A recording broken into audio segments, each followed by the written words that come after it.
உங்களை பார்த்து கேட்குறேன், சுயம் முழுசும் உங்களுக்குள்ள செத்துருச்சா? இங்க இருக்கிற யாராவது எழுந்து, எனக்குள்ள சுயம் என்பது அறவே கிடையாது சிஸ்டர், கொன்னு தீத்துட்டேன் அப்படின்னு சொல்ல முடியுமா?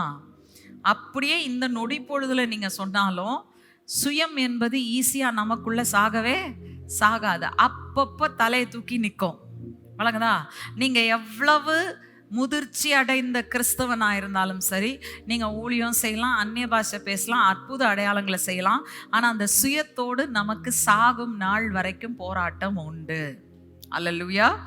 அதை திரும்ப திரும்ப நம்ம சொல்லணும். நான் அல்ல, கிறிஸ்துவே எனக்குள் வாசமாய் இருக்கிறார். நான் அல்ல, கிறிஸ்துவே எனக்குள் வாசமாய் இருக்கிறார். நான் அல்ல, கிறிஸ்துவே எனக்குள் வாசமாய் இருக்கிறார்னு சொல்லும் போதெல்லாம் என்ன செய்றீங்க? அந்த சுயத்தை தூக்கி சிலுவையில் போட்டு ஆணி அடிக்கிறீங்க. அல்லேலூயா.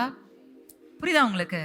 அப்ப சுயம் எனக்குள்ள இருக்கும்போது என்னுடைய கற்பனைகள் பல நேரத்தில் என்ன செய்யுது? என் சுயத்திலிருந்து தான் வருகிறதே தவிர தேவன் எனக்காக வைத்திருக்கிறதிலிருந்து வர வாய்ப்பே கிடையாது.